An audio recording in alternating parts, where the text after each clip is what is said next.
안녕하세요. 안녕하세요. 네, 우리 성탄절이 엊그제였죠. 근데 다시 네. 주일날 이렇게 함께 모일 수 있게 되어서 되게 하나님께 감사합니다. 오늘은 아무래도 성탄절 바로 뒤에 이어지는 주일날이다 보니까 아무래도 예수님께서 이 땅에 태어나신 그 사건을, 그 놀라운 일을 함께 생각해 보는 것이 좋겠다라고 생각을 했고요. 그래서 언약대로 이 좋아요. 땅에 오신 예수님에 대해서 마태복음 1장, 2장에 나오는 내용을 중점적으로 보면서 나누려고 합니다. 여러분 혹시 성탄절, 크리스마스가 되면 무엇이 생각납니까? 한번 얘기해 볼까요? 성탄절이 되면, 크리스마스가 되면 무엇이 생각나나요? 다 각자 다를 수는 있을 것 같아요. 그쵸?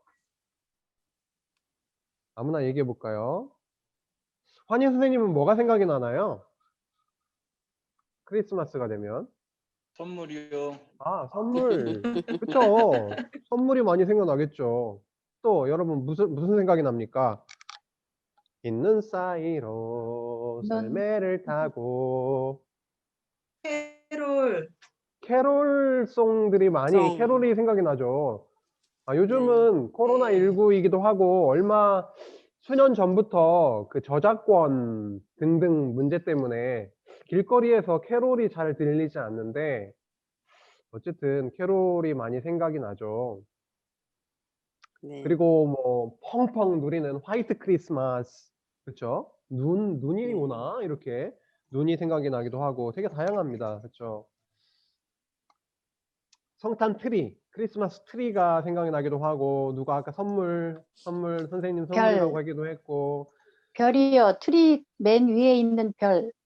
아, 그렇죠. 트리, 이 트리 위에는 별이 없네요. 그래서 별. 별도 생각이 음. 나고, 그렇죠. 산타클로스 할아버지도 생각이 나고. 여러분, 이따 우리 예배 끝나고 산타클로스 메시지가 있어요. 기대해 주세요. 와. 와, 기다려 주세요. 기대해 와. 주세요. 네. 근데 많은 것을 생각을 할 수 있어요. 크리스마스 때. 근데 뭐니 해도 크리스마스 하면, 성탄절 하면 예수 그리스도의 탄생에 대해서 우리가 떠올리게 됩니다. 그리스도의 탄생이 왜 그렇게 중요할까요? 그것은 예수님과 우리의 관계가 어떤 관계인지, 이 땅에 태어나신 예수님과 나는 어떠한 관계인지를 생각을 해보면 예수님의 탄생이 그래서 중요한 거구나를 알 수가 있는데요. 요한복음 14장 6절 말씀 화면에 보시면, 예수께서 이르시되 내가 곧 길이요 진리요 생명이니 나로 말미암지 않고는 아버지께로 올 자가 없느니라 라고 말씀하십니다. 예수님이 아니면 아버지께로 갈 자가 아버지 입장에서는 온다고 표현하셨지만 아버지께로 갈 자가 없는 것이죠.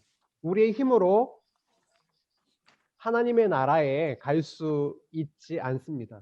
오직 예수님이 길 되세요. 그리고 예수님이 우리에게 참 생명을 주셔서 하나님의 나라에 들어가게, 아버지께로, 우리 하늘 아버지께로 갈 수 있도록 해주신다는 거. 그래서 예수님의 이 땅에 나심은 너무 큰 의미를 가지고 있습니다. 예수님이 요한복음 15장 5절에 이런 말씀을 하셨어요.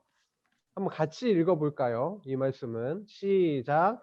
나는 나는 포도나무요, 포도나무요, 너희는 가지라. 너희는 너희는 가지라. 그가 가지라. 내 안에, 그가 내 내가 안에, 그 안에 내가 그 거하면 안에 사람이 거하면 열매를 많이 사람이 열매를 맺나니 많이 맺나니 나를 나를 떠나서는 떠나서는 너희가 너희가 아무것도 아무것도 할 할 수 수 없음이라. 없음이라. 네, 그리스도, 이 땅에 나신 그리스도는요, 우리와 연결되어 있어요.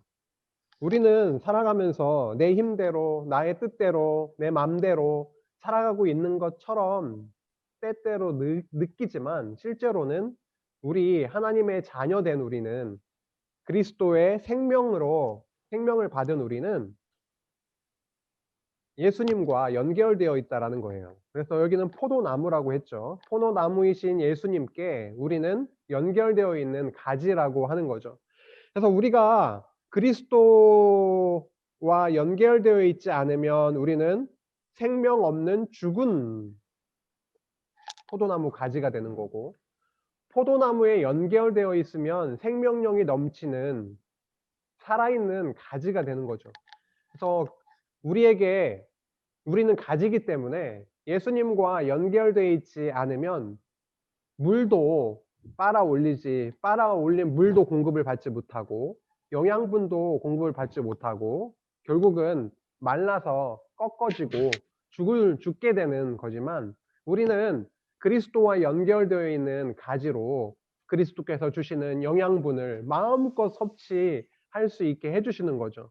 말씀도 먹고 성령께서 우리와 함께 하시면서 우리의 모든 것들을 인도해 주시고 우리의 마음과 생각과 우리의 모든 삶을 동행하시면서 함께 하시면서 공급해 주시고 있다라고 하는 거. 그래서 하루의 삶이 우리 혼자 살아가는 게 아니라 우리와 연결되어 있는 예수님의 힘을 공급받아서 살아가고 있다라고 하는 것이죠. 그래서 예수님이 이 땅에 오심은 우리의 하루하루의 순간순간의 삶과 직결되어 있다. 따로따로가 아니라 예수님과 함께 붙어있는 삶이라고 하는 것이 오늘 한번 말씀을 나누면서 더 생각해 보고자 하는 거예요. 마태복음 1장, 2장에 보면, 특히 1장에 보면은 족보가 나오고 있습니다. 예수님께서 이 땅에 태어나셨다라고 하는 것을 족보를 통해서 쭉 보여주고 있어요. 아브라함으로부터 예수께로 쭉 연결되어 있는 걸 볼 수가 있습니다. 지난 시간까지 우리가 세 번, 네 번에 걸쳐서 룻기서를 살펴보았는데요. 룻기서는 어느 부분에 대한 그 계보였냐면, 우리 룻기서에서 생각나는 인물이 있을까요? 룻기서를 통해서 우리가 배웠던 인물들 떠올려 볼까요? 누가 있었죠? 되게 유명했던 남자가 있었죠. 그렇죠? 보로 시작하는 남자. 보아스가 있었죠. 보아스. 그렇죠? 네. 그 다음에 룻도 있었죠. 그렇죠? 룻도 있었고, 그래서 보아스와 룻 사이에서 태어난 우리가 오벳에 대해서, 오벳도 기억이 나고, 오벳이 이새를 낳고 이새가 다윗을 낳았다, 이렇게 다윗 왕이 출생하게 되는 내용을 룻기서를 통해서 우리가 살펴봤는데요. 룻기서는 이 앞쪽에 있는 이 내용을 우리가 살펴보게 되었던 거예요.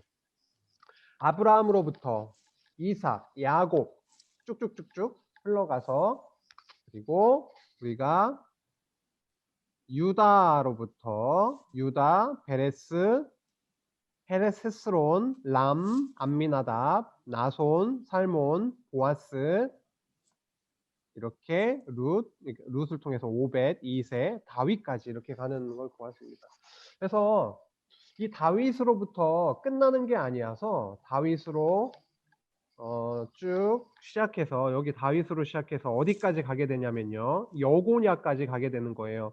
이 부분은 우리가 앞으로 더 살펴보게 되겠지만, 열왕기 내용을 통해서, 열왕기 상하 내용을 쭉 살펴보면서 다윗 이후에 이어지는 솔로몬 이후에 르호보암 아시죠? 르호보암 쭉쭉쭉쭉 연결돼서 결국은 여고냐라고 하면 좀 생소할 수가 있는데요. 이게 여호야긴이에요. 들어본 적 있죠? 여호야긴 왕이 잡혀가잖아요. 바벨론으로. 그때까지가, 바벨론 포로 갈 때까지가 또 한 묶음으로 되어 있고요. 그 다음 이제 바벨론으로 잡혀간 여호야긴으로부터 어디까지요? 예수님께까지 연결이 되는 거죠. 이게 포로 갔다가, 바벨론 포로 가서 다시 회복이 돼서 이스라엘로 돌아오게 되고, 그 이후에 어떻게 해요? 마리아의 남편인 요셉 이후에 요셉이 이제 마리아와 마리아의 사이에서 예수님이 태어나게 되시는 또 한 묶음으로 이렇게 되어 있어요. 그래서 마태복음 1장은 세 묶음으로 되어 있어요. 14대, 14대, 14대로 되어 있다라고 성경에 보면 확인을 할 수가 있습니다. 그래서 이 족보는 무엇을 의미하냐면 결국은 아브라함으로부터 예수님까지를 말씀을 하고 있는 거니까 구약의 전체 내용을 다 포함하고 있다고 생각할 수 있는 거죠. 아담으로부터 시작을 당연히 했겠고 아담 이후에 그 자손 그 중에 아브라함을 하나님께서 부르셔서 복을 주시고 언약을 세우시고 그 이후에 자손들 씨들을 계속 주셔서 예수님께까지 이르게 한 내용이니까 구약의 전체 내용이 결국은 예수님을 태어나게 하시기까지 연결되는 그런 역사였다라는 거죠. 그래서 구약의 전체 내용을 포함하고 있다라고 우리가 알 수가 있어요. 그래서 아브라함과 누구의 자손으로 오셨냐고 마태복음 1장 1절에서 말씀하고 있냐면 아브라함과 다윗의 자손, 아브라함과 다윗의 자손 예수 그리스도의 족보다, 계보다라고 말씀하고 있죠. 그래요.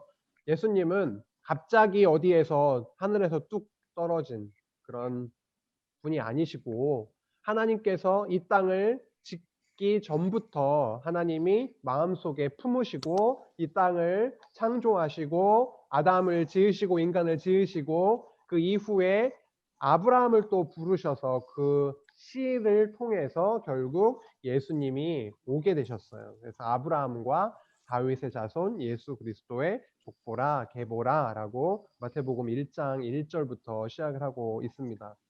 결국 역사 안에서 하나님이 계획하셨던 약속하셨던 그런 자손으로 오셨다라고 하는 거죠. 그리고 오늘 본문을 같이 읽어봤었는데요. 그 본문 내용에 나와 있는 그 몇 절이었죠? 우리가 같이 읽어봤었는데 1장 23절이었죠. 1장 23절. 보라 처녀가 잉태하여 아들을 낳을 것이요 그의 이름은 임마누엘이라 하리라 하셨으니 이를 번역한즉 하나님이 우리와 함께 계시다 함이라라고 1장 23절 말씀에 있는데 마태복음 1장 22절에 선지자로 하신 말씀을 이루려 하심이니라고 합니다. 어떤 선지자가 하신 말씀을 이루려고 하심이니 일까요? 그것은 이사야 선지자가 하신 말씀을 이루어 주시려고 처녀를 통해서 처녀가 잉태해서 태어나셨다라고 하는 거죠. 정말 놀라운 일입니다. 우리 모두 엄마 아빠가 당연히 있죠. 엄마 아빠 사이에서 우리는 태어났습니다. 그리고 엄마 아빠가 결혼하고 동침을 하고 사랑해서 그 사이에 우리는 태어났어요. 그런데 예수님은 아주 특별하게 태어나신 분이세요. 18절에 우리가 읽었었죠. 1장 18절에 성경책 보시면 돼요. 예수 그리스도의 나심은 이러하니라. 그의 어머니 마리아가 요셉과 약혼하고 동거하기 전에 약혼은 했는데 같이 살기 전이었다는 거죠. 동거, 같이 거주하는 거, 같이 살기 전인데 무엇으로 잉태된 것이 나타났더니라고 하죠. 성령으로 잉태된 것이 나타났더니라고 합니다. 그래서 요셉은 아주 고민이 됐어요. 나랑 같이 결혼해서 살지도 않았는데 아이를 가졌다고 하니까 너무도 놀랬죠. 그래서 결혼을 그만 파혼할까라고 했지만 천사가 주의 사자가 나타나서 두려워하지 말라. 그는 어떤 다른 남자와 함께 동침함으로 아이를 잉태한 것이 아니라 성령으로 된 것이다. 그러니까 두려워하지 말라라고 20절에 말씀하고 있어요. 이 내용, 마태복음 우리가 오늘 읽은 이 내용이 놀랍게도 어떤 선지자가 예언을 했던 겁니다. 그래서 앞에 화면을 보시면 이사야 7장 14절에 보면 주께서 친히 징조를 너희에게 주실 것이라. 보라, 처녀가 잉태하여 아들을 낳을 것이요 그의 이름을 임마누엘이라 하리라. 임마누엘, 하나님께서 우리와 함께 하신다라고 하는 임마누엘. 임마누엘이 어떻게 우리 역사 안에서 이루어졌냐면, 어떠한 처녀가 아이를 잉태를 했는데 그것이 바로 성령에 의해서 잉태되었다라는 겁니다. 처녀가 잉태를 했다라는 거예요. 과학적으로는 설명이 안 됩니다. 어떻게 남자의 씨가 들어가지도 않았는데 아이가 생기겠어요. 그렇죠? 그런데 성령께서 아이를 잉태하게 해주셨다는 거예요. 처녀 잉태라고 하는 그 놀라운 사건. 그래서 처녀의 몸에서 태어나신 예수님, 이사야 선지자가 예언한 대로 처녀에게서 잉태하셨다. 아무리 우리가 인터넷 구글을 검색해봐도, 네이버에서 아무리 검색해봐도 처녀에게서 태어난 사람은 없어요. 오늘 예배 끝나고 나서 한번 검색을 해봅시다. 처녀에서 태어난 사람은 누구인가요? 아무리 한번 해보세요. 해보시죠. 해봅시다. 처녀를 통해서 잉태하고 태어난 사람은 예수님밖에 없다. 그래서 예수님이 바로 그리스도다라는 거예요. 이 사람도 처녀한테 태어나고 저 사람도 처녀한테 태어나서 뭐 처녀한테 태어난 사람이 뭐 500명이네. 그럼 누가 그리스도예요? 구약에서 그 약속한. 도저히 누가 그리스도지? 우리가 구분할 수 없죠. 근데 하나님은 어느 누구도 처녀에게서 태어날 수 없는데 딱 한 명만 처녀에게서 태어나게 함으로, 우와, 그 처녀에게서 태어난 그 예수가 구약에서 약속하신, 와, 보내주신다고 그렇게 약속하신 그 그리스도구나를 알 수가 있는 거죠. 그런데 또 놀라운 사건이 있어요. 태어나는 것도 처녀에게서 태어나니까 너무 놀랍죠. 그런데 또 한 가지, 사실은 굉장히 여러 가지가 있어요. 마태복음 1장, 2장 이렇게 읽다 보면. 그런데 또 한 가지, 어디에서 태어나신 예수님, 어디에서 태어나셨나 예수님이, 요것도 구약에 예언이 되어 있다라고 하는 겁니다. 권혜자 선생님은 어느 도시에서 태어나셨나요? 저는 도시가 아니고요. 시골 완도에서 태어났어요. 아, 섬이네요. 그렇죠? 네네. 아, 완도 섬에서 태어나셨답니다. 네. 우리 예건이는 어디 태어났습니까? 예건이는 어디에서 태어났죠? 얘기를 안 해주네요. 우리 효준이는 어디에서 태어났어? 어느 도시에서 태어났어? 효준이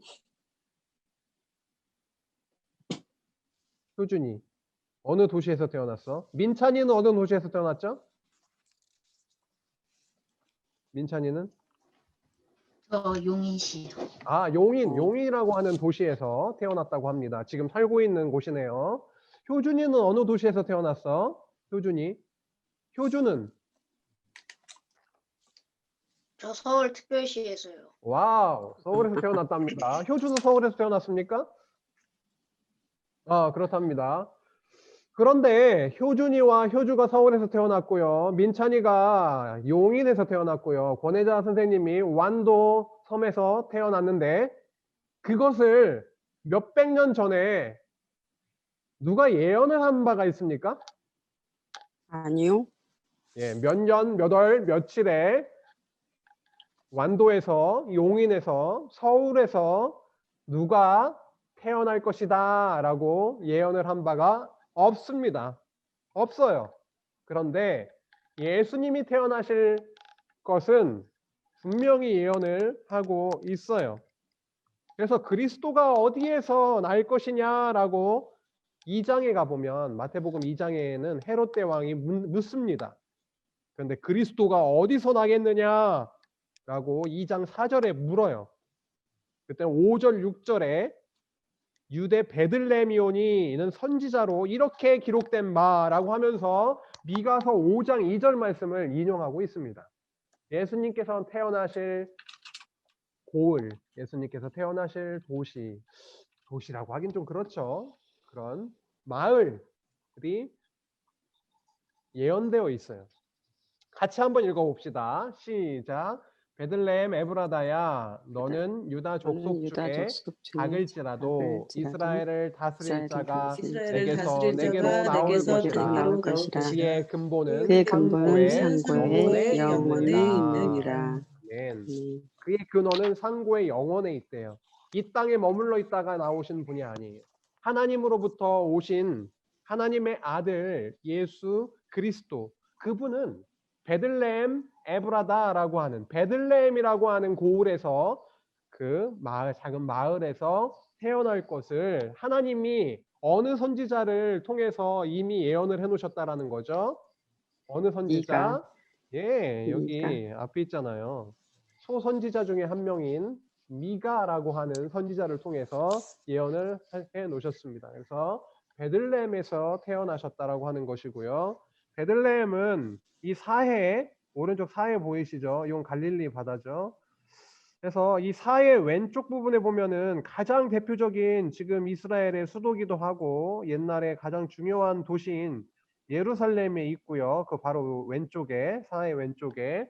그 다음에 약간 왼쪽 비스듬하게 아래로 바로 어느 도시가 있냐면, 지금도 당연히 있죠. 현대에도 베들레헴이라고 하는 곳이 있습니다. 베들레헴에서 태어날 것을 예언을 해주셨다라는 것이죠. 참 놀랍습니다. 처녀에게서 잉태될 것, 그리고 태어날 것, 그리고 베들레헴이라는 그 고을에서, 마을에서 태어날 것을 이미 너무도 오래전에, 수백 년 전에 선지자들을 통해서 예언하게 하셨다라는 것이죠. 그러면 우리 요걸 앞에를 한번 보세요. 구약의 언약대로 이 땅에 오신 예수님이라고 해서 우리가 방금 살펴봤던 내용들이 있고요. 한번 여러분 화면에 낙서하실 수 있죠. 어떤 것이 구약에 예언된 내용인지, 예수님께서 이 땅에 태어난 것과 함께 그 관련되어 있는 어떤 것이 예언되어 있는 내용인지 한번 동그라미를 한번 쳐보세요. 몇 가지 살펴본 적 있죠. 베들레헴 출생, 처녀 잉태, 좋습니다. 지금은 마구마구 낙서하는 시간이에요. 처녀 잉태, 베들레헴 두 가지 나왔죠. 더 나와야 되는데 빨리 더 해봅시다. 다윗의 자손, 그렇죠. 더. 베냐민 지파는 아니에요. 유다 지파 맞죠? 아브라함의 자손 맞죠? 유다 지파 맞습니다. 좋습니다. 다 나왔습니다. 그렇죠. 여러분 아주 그냥 잘해주셨어요. 아주 잘해주셨어요. 베냐민 지파 아니에요. 베냐민 지파는 아니에요. 예. 이세의 아들은 당연히 아니죠. 이세의 아들은 누구죠? 다윗이죠. 다윗. 바벨론으로 피신은 간 게 아니라, 우리 아직 오늘 살펴보진 않았지만 애굽으로 피신을 가게 됩니다. 그렇죠? 애굽으로 피신을 가게 돼요. 그래서 아래에 이제 성경 구절들이 있는데요. 이제 고만 끄적거리세요. 네, 충분합니다. 너무 잘해 주셨어요. 베들레헴 출생은 미가서에 방금 나온다고 우리가 살펴봤었고, 그렇죠? 유다 지파는 창세기 49장 10절에 유다 지파로부터 오실 것이다. 실로가 오실 것이다. 그리스도가 오실 것이다. 라고 나와 있고요. 사무엘하 7장 16절에 다윗 언약이라고 해서 우리가 이거 한번 우리 예전에 다 외워봤던 적이 있었는데 기억나나요? 사무엘하 7장 16절 한번 생각을 해볼까요? 내 집과 내 나라가 내 앞에서 영원히 보존되고 내 왕위가 영원히 견고하리라 하셨다 하라 라고 하는 말씀. 그래서 그 왕위가 영원히 견고하리라, 어떤 왕이 오실 때까지? 예수 그리스도, 진짜 참 왕이 오실 때까지 다윗의 너희의 왕위는 영원히 견고하리라 라고 언약하셨죠. 그렇죠? 다윗 자손으로 오신다라고 하는 것. 그렇죠. 처녀 잉태 이사야 7장 14절 이렇습니다. 그래요. 아브라함의 자손으로 올 것. 아브라함과 다윗의 자손 예수 그리스도의 계보라. 마태복음 1장 1절에도 나와 있는 것처럼 창세기 12장 3절에 보면 너를 통해서 모든 족속이 복을 받게 될 것이다 라고 말씀해 주셨었어요. 갈라디아 3장 8절에도 그 근거가 나오고요. 그렇습니다. 이렇게 이 땅에 오신 구약의 언약대로 이 땅에 오신 예수님에 대해서 지금 계속 좀 살펴보고 있어요. 이게 안 없어지나요? 이거 끄적거린 게요.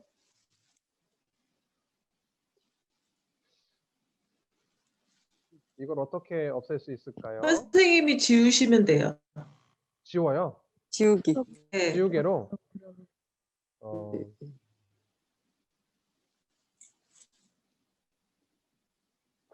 제가 이거를 누가 지워주고 있어요. 제가 고마워요. 지워주고 있네요.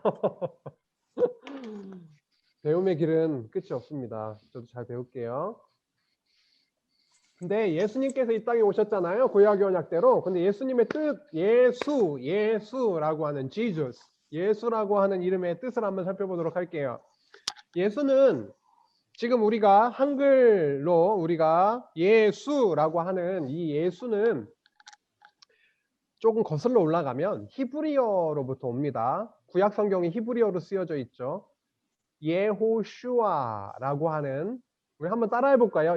야샤 한번 해보세요. 야샤.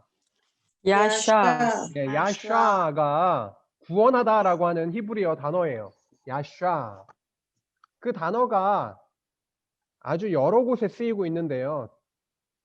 단적으로 여호수아라고 하는 인물 알고 계시죠? 그렇죠? 성경 이름도 여호수아가 있어요. 그렇죠? 여호와는 구원이시다라고 하는 그런 뜻입니다. 그게 여호수아가 히브리어로 예호슈아라고 합니다. 예호슈아. 슈아. 네. 근데 이 예호슈아를 아람어식으로 조금 간단하게 표현을 해보면 예슈아라고 하죠. 예슈아. 예수하고 비슷하게 들리죠. 예슈아, 예수, 그렇죠? 그리고 헬라어로는 예슈아가 예수스입니다. 이게 바로 우리 한글 소리 나는 대로 우리 한글로 소리 나는 대로 번역을 했는데 이것이 이것을 예수라고 번역을 한 겁니다.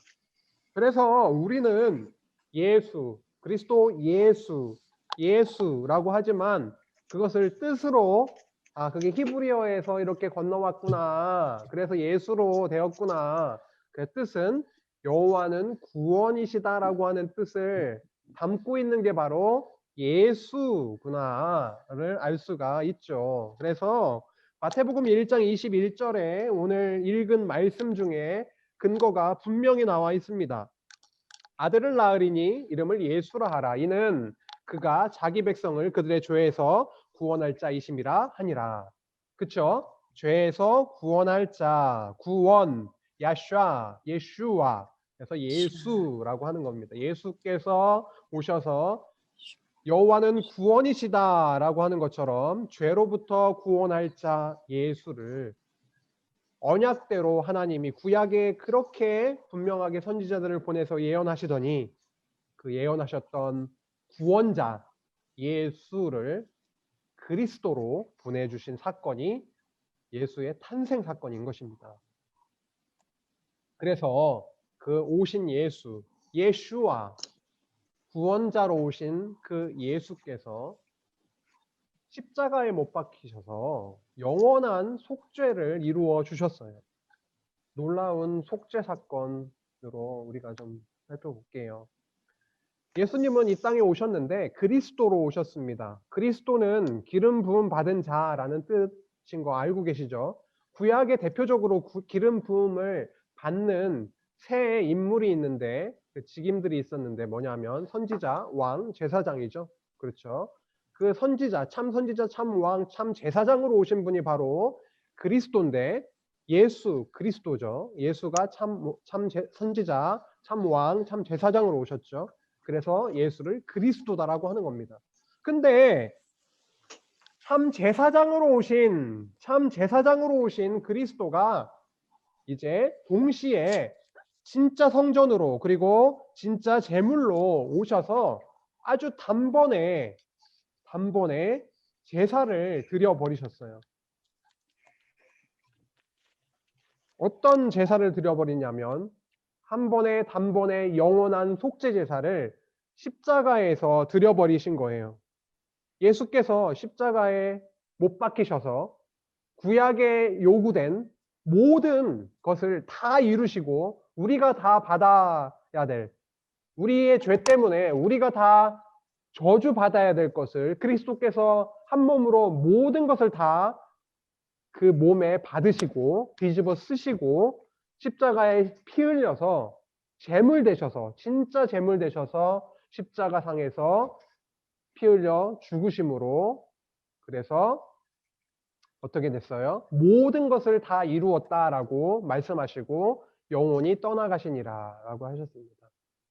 조금 이루고 저거 더 이루어야 되는데 내가 지금 죽게 되어서 미안해 얘들아, 남아있는 두 가지는 나를 대신해서 이루어다오, 이게 아니라 모든 것을 다 십자가에서 이루시고 가셨다라는 것이에요. 그래서 우리는 룻기서에서 살펴봤던 것처럼 예수님은 우리의 기업 물을 자로 오셨습니다. 고엘이라고 하는 거 기억나요? 고엘. 기업 물을 자가 되셔서, 보아스가 기업 물을 자가 되어서 친족으로서 가장 가까운 친족이 있었지만 그가 그것을 하기 싫다고 하니까 보아스가 자신의 재산을 이렇게 값을 치르고 엘리멜렉 가문의 그 기업을 물어서 룻의 자녀로 연결이 될 수 있도록 해주었던 것처럼 예수님께서는 당신이 십자가에 달리셔서 피값으로 그 모든 것을 지불하시고 바로 하나님의 나라의 자녀로 우리를 삼아 주셨다라는 거죠. 하나님의 예수님의 피값으로 지불하시고 하나님의 나라의 기업을 물어주셔서 대신 물어주셔서 대신해서 물어주셔서 우리를 하나님의 나라의 자녀로 삼아 주셨다라고 하는 놀라운 그 사건이 바로 예수 그리스도의 탄생 이후에 그리스도의 십자가 사건, 구속의 사건, 속죄의 사건이었다라는 거예요. 그래서 오늘 구약의 언약대로 이루시는 예수님에 대해서 우리가 계속 살펴보고 있는데, 예수님이 이 땅에 오셨고요. 우리는 바로 아무것도 한 일이 없는데 예수님의 십자가 구속 사건, 피 뿌리는 그 사건을 통해서 우리는 그리스도 안에서 바로 하나가 되었습니다. 그리스도의 몸된 교회의 일원이 되어버렸어요. 근데 그것은 그간 우리가 사이사이에 살펴봤듯이 지난주에도 우리가 아브라함 언약도 살펴봤고 했는데 아담 언약도 살펴봤죠. 그것처럼 하나님 나라, 자손, 땅, 통치 세 가지를 언약을 해주셨는데, 그리고 다윗 언약은 뭐예요? 아까 사무엘하 7장 16절, 그렇죠? 내 나라와 내 왕위를 영원히 견고케 해주시겠다라고 하는, 그리스도가 오시기까지 그 하나님의 나라를 이루어 주시겠다라고 하는 그 언약이 바로 예수 그리스도 예수를 통해서 분명히 성취되었죠. 십자가 사건을 통해서, 기업을 무르는 사건을 통해서 그렇게 하나님 나라를 이루어 주셔서 우리를 그리스도 안으로 우리를 불러 주셨습니다. 그래서 하나님의 나라, The Kingdom of God, 하나님의 나라를 우리 안에 이루어 주셨어요. 우리의 힘으로는 이룰 수 없는 나라. 우리의 나라는 뭔가요? 우리가 이룰 수 있는 나라는 뭔가요? 저는 어제도 제 안에 전도사님 안에 내 나라를 이루어 보려고 발버둥 쳤던 게 기억나네요. 내 나라를 내가 이루려고 이 땅에 살면서 뭔가 이루어 보려고, 그런데 부질없더라고요.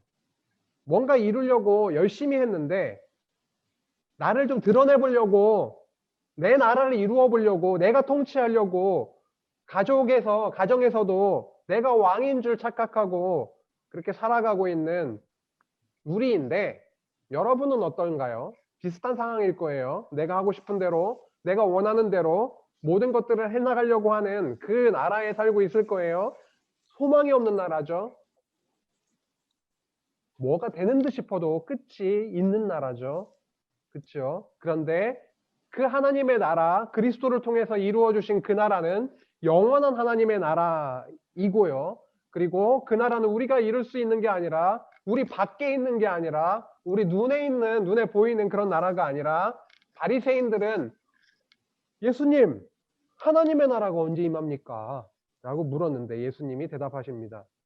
야, 하나님의 나라는 눈에 보이게 임하는 것이 아니야. 그리고 여기 있어요, 저기 있어요. 하나님의 나라가 여기 있어요, 저기 있어요 라고 하는 그러한 하나님의 나라가 아니라, 하나님의 나라는 어디에 있다고요? 너희 안에 있다. 너희 안에 하나님의 나라가 있다라고 예수님이 말씀을 해주십니다. 와, 놀라운 말씀 아닙니까? 하나님의 나라는 어디에 있다고요? 우리 하나님의 나라는 네. 우리 안에 있다라고 합니다. 와우, 현리야, 현리 안에 하나님의 나라가 있다고 합니다. 예준아, 미녀가, 예거나, 예준아, 너희들 안에 하나님의 나라가 있대. 성윤이 안에도, 정윤이 안에도, 환희 선생님 안에도, 우리 최승아 선생님 안에도, 재은 선생님 안에도 하나님의 나라가 있다라고 합니다. 어디에서 하나님의 나라를 찾고 있습니까? 우리는 많이 고통스럽기 때문에 안식의 나라, 평안의 나라, 쉴 수 있는 나라를 우리는 항상 찾거든요. 근데 그 나라가 밖에 있는 것이 아니라 예수 그리스도로 인해서 우리 안에 이루어 주셨다라고 하는 거. 우리 안에 하나님의 나라가 있다라고 하는 거. 그래서 고통스러울 때 뭔가 내가 나의 힘으로 혹은 아빠 엄마의 힘으로, 그리고 내 안에 내가 적어도 무엇을 할 수 있다라는 그런 착각 속에 힘을 빼고 더 지치지 말고, 하나님의 나라는 다른 곳에 있는 게 아니라 눈에 보이는 그럴싸한 무엇에 있는 게 아니라 성령께서, 하나님께서 내 안에 이루어 주시는 거구나. 그래서 우리는 무릎 꿇고 하나님을 바라보고 기도할 수밖에 없는 거죠. 우리 안에 하나님의 나라가, 예수 그리스도께서 이 땅에 나시는 그 사건을 통해서, 그리스도가 십자가에 못 박히시는 그 사건을 통해서, 죽으시지 않고 죽으셨지만 부활 승천하시는 그 사건을 통해서 보내주신다고 하신 성령을 보내주셔서 우리 안에 내주하심을 통해서 우리 안에 하나님의 나라를 그렇게 이루어 주시는 거구나 라고 하는 거. 그래서 우리 안에 생명을 주셨구나 라고 하는 거를 잊지 않으면 좋겠습니다. 정리하고 마칠게요. 예수님은 족보를 통해서 봐도 그렇고 처녀 잉태, 이사야 7장 14절 말씀을 성취하시는 그 사건, 베들렘 에브라다라고 하는 베들렘에서 태어나신 그 사건 등등을 모든 것을 보니까, 와, 하나님께서 구약의 선지자들을 통해서 이렇게 약속하시더니, 예언케 하시더니 그 언약대로 성취하신, 그대로 언약대로 오신 분이시구나라고 하는 거. 그래서 그분이 오셔서 십자가에 못 박히셔서 피와 물을 다 쏟아내셨는데 그 피값을 지불하시고 우리에게 하나님의 나라를 기업으로 선물로 주셨구나. 아무 공로 없이, 우리가 아무것도 한 거 없는데 선물로. 그래서 우리는 그 결과 예수님 안에서 영원한 생명을 얻게 되었고, 천국을, 그 안식을, 평안함을, 기쁨을 누리게 해주셨구나.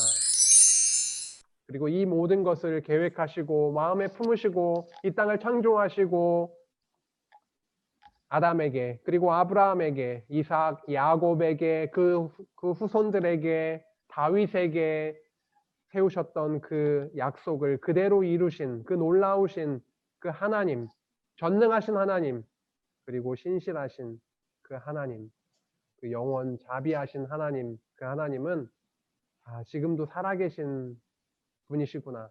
그래서 우리와 함께하고 계시는구나. 하나님 우리와 어떻게 함께 하세요? 눈에 보이지도 않는데 예수님을 보내서 함께하게 하셨고요. 예수님이 죽으시고 부활 승천하신 그 이후에는 예수 그리스도의 영이신, 하나님의 영이신 성령을 우리에게 보내주셔서 우리 마음 가운데 함께하시고 있습니다. 그 하나님이 살아계세요. 그리고 그 하나님의 나라를 우리 안에 이루어 주셨어요. 다른 곳에서 하나님의 나라를 찾고자 하는 우리의 어리석음이 때때로 많지만 어려움이 있을 때마다 어려움 많잖아요. 그렇죠? 네, 여러 가지로 힘들고 그럴 텐데 오늘 마지막 2020년도 마지막 주일 예배예요. 다시 한번 올 한 해를 되돌아보면서 하나님 감사합니다. 우리 안에 하나님의 나라를 세워주셔서 감사합니다. 라고 하는 기도로 마무리하면 좋겠어요. 기도함으로 오늘 말씀 마치도록 하겠습니다. 하나님 아버지 감사합니다. 짧지 않은 시간인데 이렇게 말씀에 경청할 수 있도록 들을 수 있는 귀를 주시고 함께 말씀을 상고할 수 있도록 인도해 주니 감사합니다. 하나님 예수 그리스도를 이 땅에 보내주셔서 감사합니다. 우리는 죄로 죽었던 영혼들인데 다시 생명을 주시고 하나님의 나라를 누리는 하나님의 백성으로 삼아주시니 감사합니다. 하나님의 나라가 우리의 눈에 보이는 이러한 나라가 아니라 우리 마음 가운데 세워주신 그 놀라우신 그 나라를 우리 소망하고 누리며 하루하루 살아갈 수 있도록 성령께서 함께하여 주옵소서. 예수님의 이름으로 기도했습니다. 아멘. 아멘.